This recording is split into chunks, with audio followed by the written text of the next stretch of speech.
Hello everyone, एक बार फिर से आप सभी का स्वागत है आपके अपने यूट्यूब चैनल पर। आज के इस वीडियो में हम लोग देखेंगे सीजीपी के कुछ महत्वपूर्ण प्रश्नों को, जो कि आपके सीटेट के पेपर 1 तथा सीटेट के पेपर 2 दोनों के लिए मददगार साबित होगा। तो चलिए शुरू करते हैं। आज के क्लास का पहला प्रश्न है, एक शिक्षक प्रश्न पत्र बनाने के बाद यह जांच करता है कि क्या प्रश्न परीक्षण के विशिष्ट उद्देश्यों की परीक्षा ले रहे हैं, वह मुख्य रूप से प्रश्न पत्र के बारे में प्रश्न पत्र के बारे में किस रूप में चिंतित है, यानी किस मुद्दा को लेकर या फिर किस विषय को लेकर चिंतित है। क्या वैधता को लेकर चिंतित है, या फिर संपूर्ण विषय वस्तु को शामिल करने के लिए, या फिर प्रश्नों के प्रकार को, या फिर विश्वसनीयता को, या फिर विश्वसनीयता को। तो आपका ऑप्शन सेकंड करेक्ट हो जाएगा, संपूर्ण विषय वस्तु को शामिल करने को लेकर। एक शिक्षक प्रश्न बनाने के बाद यह जांच करता है कि क्या प्रश्न परीक्षण के विशिष्ट उद्देश्यों की परीक्षा ले रहे हैं, तो क्या वह मुख्य रूप से इस बात को लेकर चिंतित रहता है कि उसने इस प्रश्न पत्र की संपूर्ण विषय वस्तु को शामिल कर लिया है या नहीं। इसलिए आपका ऑप्शन सेकंड करेक्ट हो जाएगा। प्रश्न संख्या 2,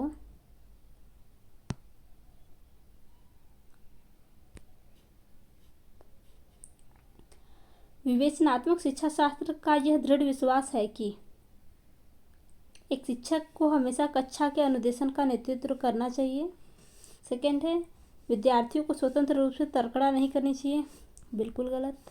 थर्ड है, विद्यार्थियों को देखिए अप्रासंगिक दे रहा है।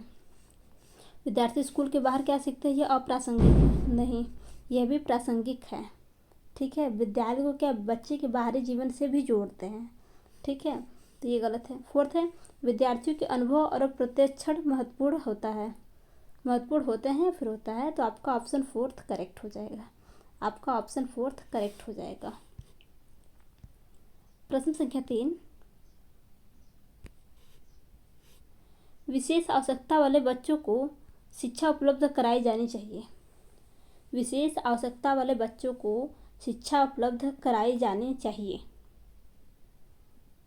पहला है अन्य समान बच्चों के साथ, पहला ही आपका ऑप्शन करेक्ट हो जाएगा।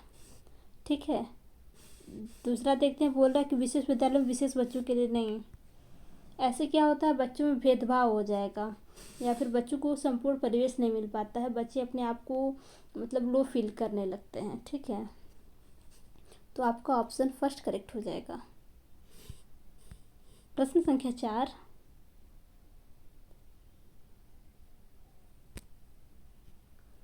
आकलन को उपयोगी और रोचक प्रक्रिया बनाने के लिए किसके प्रति सचेत होना चाहिए। फर्स्ट है, अलग अलग विद्यार्थियों को तुलना करने, नहीं, बच्चों के बीच तुलना नहीं करना है, क्योंकि बच्चों में व्यक्तिगत विभिन्नताएं होती हैं। कभी भी बच्चों को बीच तुलना करके बच्चे को डिमोटिवेट नहीं करना है। सेकेंड देखते हैं,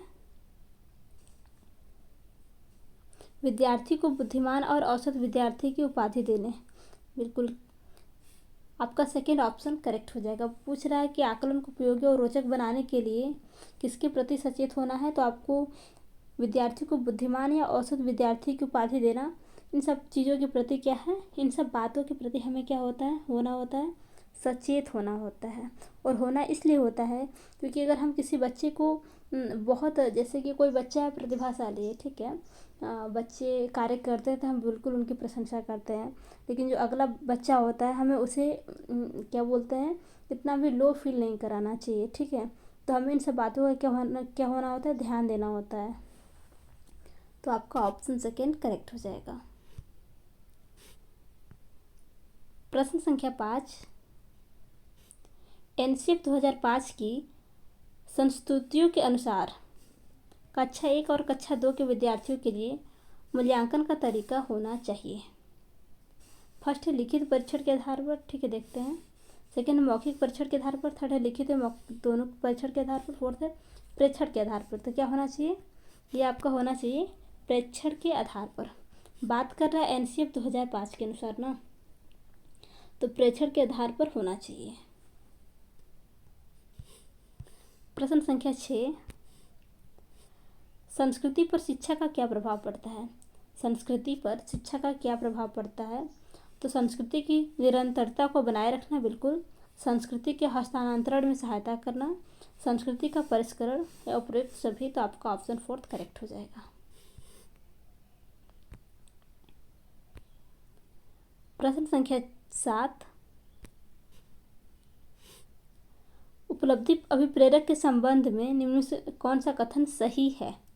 ठीक है, उपलब्धि अभिप्रेरक जीवित रहने के लिए आवश्यक है, बिल्कुल। सेकेंड है, यदि व्यक्तिगत क्षमताओं की संतुष्टि महत्वपूर्ण है तो उपलब्धि अभिप्रेरक को विकास अभिप्रेरक कहा जा सकता है।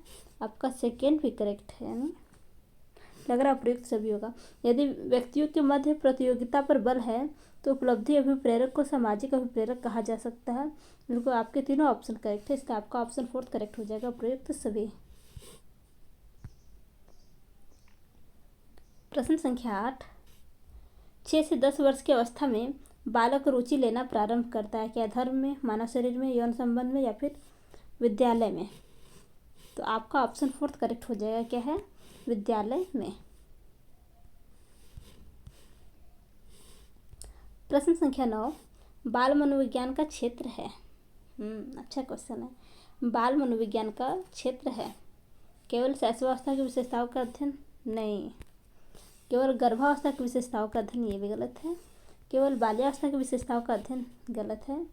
गर्भावस्था से लेकर किशोरावस्था की विशेषताओं का अध्ययन, बिल्कुल। ये क्या है, यह बाल मनोविज्ञान का क्षेत्र है। आपका ऑप्शन 4 करेक्ट हो जाएगा। प्रश्न संख्या 10 पूछ रहा है कि वह अवस्था जो कि माता के 21वें गुणसूत्र जोड़े के अलग न हो पाने के कारण होती है, क्या कहलाता है? तो आपका ऑप्शन फर्स्ट करेक्ट हो जाएगा, डाउन सिंड्रोम। प्रश्न संख्या 11, विद्यालय आधारित आकलन फर्स्ट विद्यार्थियों और शिक्षकों को गैर गंभीर और लापरवाह बनाता है? बिल्कुल नहीं। बच्चों को क्या है, आकलन करने से बच्चों के बीच जो समस्याएं होती हैं या फिर बच्चे को कहाँ परेशानी हो रही है, आकलन के माध्यम से हम लोग समझते हैं, न कि उसे लापरवाह बनाते हैं। शिक्षा बोर्ड को जवाबदेही कम कर देता है? नहीं। सार्वभौमिक राष्ट्रीय मानकों की प्राप्ति में बाधा उत्पन्न करता? नहीं। फोर्थ है, परिचित वातावरण में अधिक सीखने में सभी विद्यार्थियों की मदद करता है? बिल्कुल। आपका ऑप्शन 4 करेक्ट हो जाएगा। प्रश्न संख्या 12, सीखने की तत्परता की ओर संकेत करते हैं? फर्स्ट है थार्नडाइक का तत्परता का नियम, सेकेंड है विद्यार्थियों का सामान्य योग्यता स्तर, थर्ड है सीखने के सातत्यक में विद्यार्थियों के वर्तमान संज्ञानात्मक स्तर। तो आपका ऑप्शन 3 करेक्ट हो जाएगा। प्रश्न संख्या 13,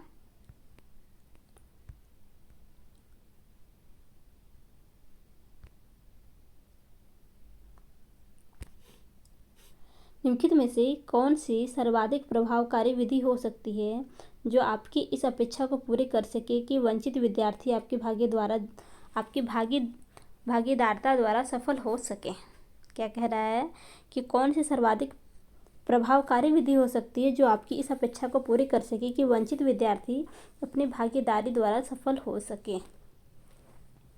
पहला ऑप्शन है, आप उनकी सफलता हेतु उनकी क्षमता में विश्वास अभिव्यक्त करें। बिल्कुल, आपका क्या है, पहला ही ऑप्शन करेक्ट हो गया। प्रश्न संख्या 14, निम्नलिखित में से कौन सा विकासात्मक विकार का उदाहरण नहीं है, पूछ रहा है। ठीक है, विकासात्मक विकार का उदाहरण नहीं है।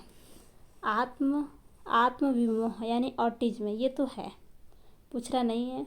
ठीक है, प्रमस्तिष्क घात, ये भी है, पर अभिघातज तनाव क्या है, पोस्ट ट्रॉमेटिक स्ट्रेस। आपका ऑप्शन 3 करेक्ट हो जाएगा। क्या है, यह आपका विकासात्मक विकासात्मक विकार का क्या है, ये उदाहरण नहीं है। ठीक है। और फोर्थ बता रहा न्यून अवधान सक्रिय विस्तार, ये क्या है, हाइपर डिसऑर्डर के बारे में बात कर रहा है, तो ये आपका है, तो आपका ऑप्शन थर्ड करेक्ट हो जाएगा। प्रश्न संख्या 16, पियाजे मुख्यतः किस क्षेत्र में योगदान के लिए जाने जाते हैं, बताना है। पियाजे किस क्षेत्र में योगदान के लिए जाने जाते हैं?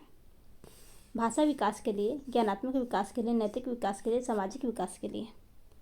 तो आपका ऑप्शन सेकेंड ज्ञानात्मक विकास के लिए करेक्ट हो जाएगा। प्रश्न संख्या 17, निम्नलिखित में से कौन सा सीखने का क्षेत्र है? निम्नलिखित में से कौन सा सीखने का क्षेत्र है? व्यावसायिक, अनुभविक, भावात्मक या फिर आध्यात्मिक? तो आपका ऑप्शन सेकेंड अनुभविक करेक्ट हो जाएगा। प्रश्न संख्या 18, जब बच्चा कार्य करते हुए उबने लगता है तो यह इस बात का संकेत है कि, फर्स्ट है बच्चे को अनुशासित करने की ज़रूरत है, नहीं।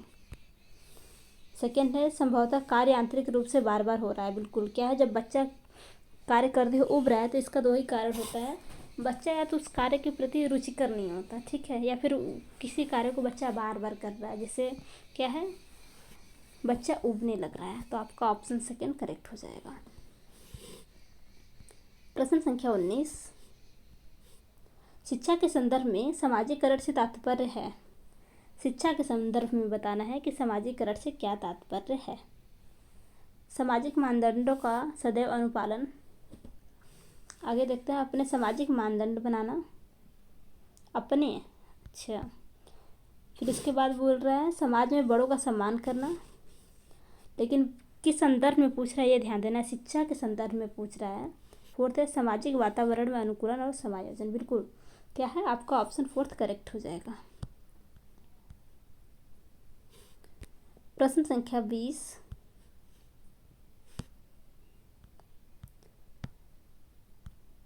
प्रश्न संख्या 20 पूछ रहा है कि बच्चों द्वारा की जाने वाली त्रुटियों के संबंध में निम्नलिखित में से कौन सा कथन सत्य है, यानी इन चारों ऑप्शन में से कौन सा कथन आपका सत्य है, यानी कौन सा ऑप्शन आपका सत्य है। एक शिक्षक को प्रत्येक त्रुटि पर ध्यान नहीं देना चाहिए, ये तो यही गलत हो गया, अन्यथा पाठ्यक्रम पूरा नहीं होगा, ठीक है।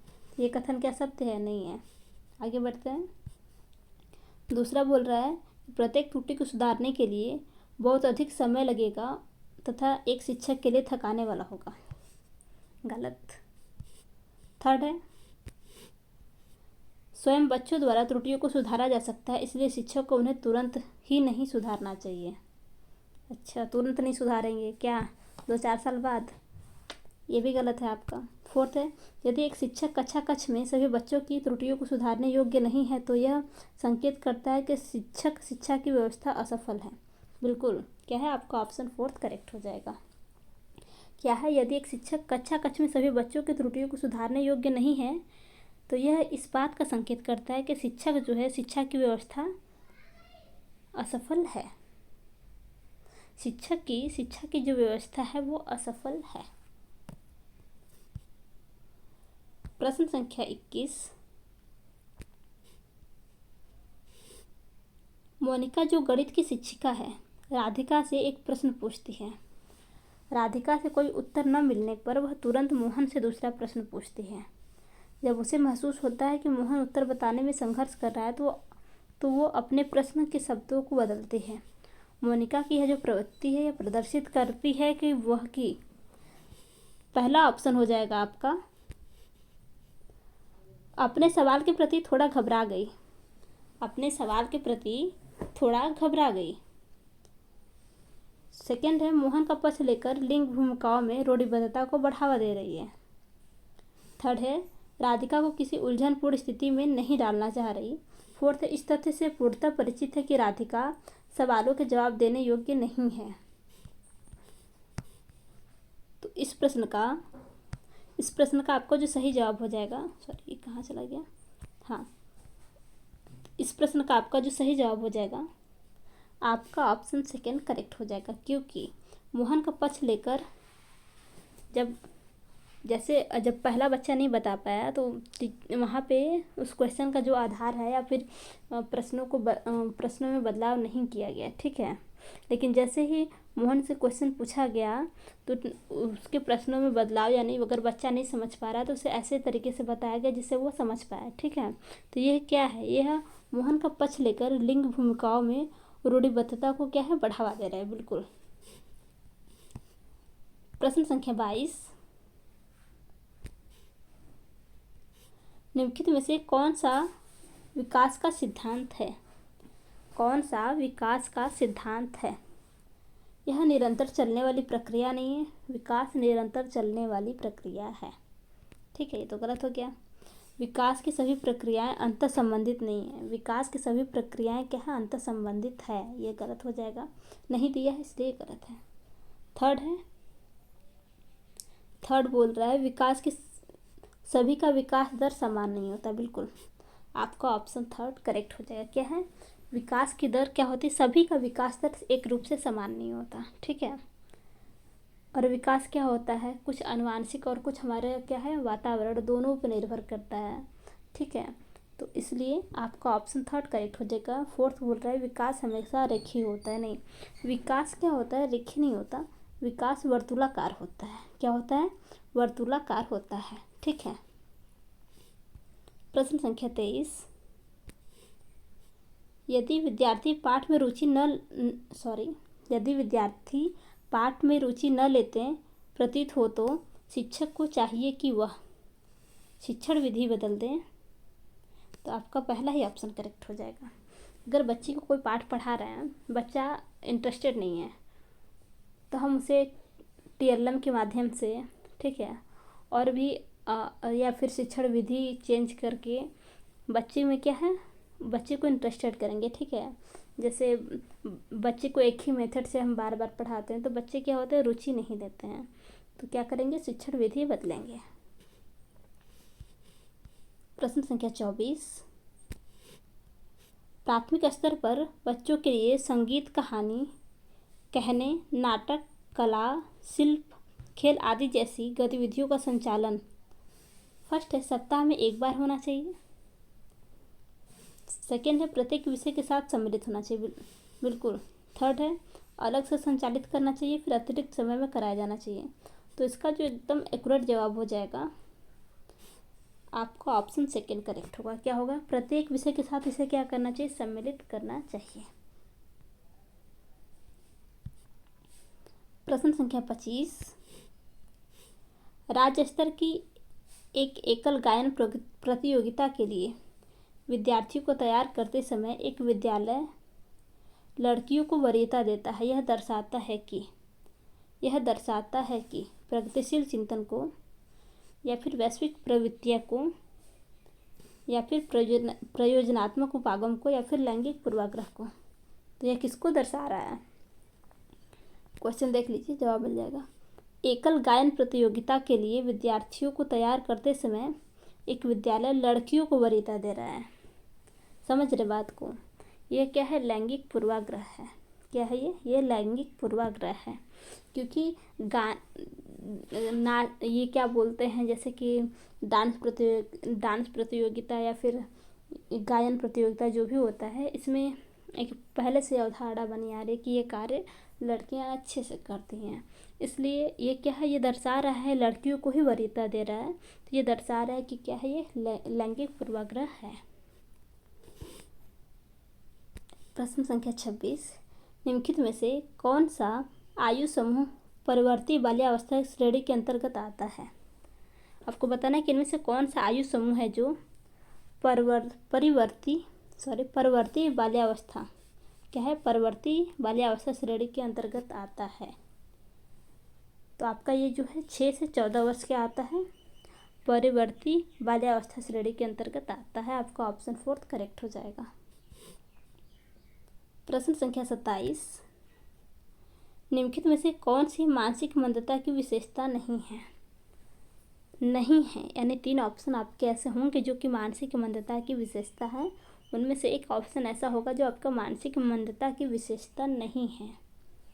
फर्स्ट है बुद्धि लब्धि का 25 से 70 के मध्य होना। क्या है, तो ये आपका क्या है, मानसिक मंदता का क्या विशेषता है। ठीक है, तो ये तो होगा नहीं। सेकेंड है धीमी गति से सीखना एवं दैनिक जीवन की क्रियाओं को न कर पाना, ये भी नहीं होगा क्योंकि ये मानसिक मंदता का विशेषता है। थर्ड बोल रहा है वातावरण के साथ अनुकूलन में कठिनाई होना, ये भी है मानसिक मंदता का क्या विशेषता। फोर्थ बोल रहा है फोर्थ ऑप्शन बोल रहा है अंतर व्यक्तित्व संबंधों का कमजोर होना, ये आपका क्या है, ये मानसिक मंदता का क्या विशेषता नहीं है। ठीक है, तो आपका ऑप्शन फोर्थ करेक्ट हो जाएगा। यह आपका क्या है, अंतर व्यक्तित्व संबंधों का कमजोर रहना, ये कोई मानसिक मंदता का क्या है, विशेषता नहीं है। प्रश्न संख्या 28, विद्यार्थियों के अच्छे मानसिक स्वास्थ्य को बनाए रखने के लिए निम्न में से कौन सा तरीका अधिक महत्वपूर्ण है। विद्यार्थियों के अच्छे मानसिक स्वास्थ्य को बनाए रखने के लिए निम्न में से कौन सा तरीका अधिक महत्वपूर्ण है। सहशैक्षिक क्रियाओं का प्रावधान, अभिव्यक्ति की स्वतंत्रता, रुचियों की भिन्नता, या फिर अध्यापक की भूमिका एवं विद्यालयी वातावरण। पूछ रहा है विद्यार्थियों के अच्छे मानसिक स्वास्थ्य को बनाए रखने के लिए कौन सा तरीका अधिक महत्वपूर्ण है।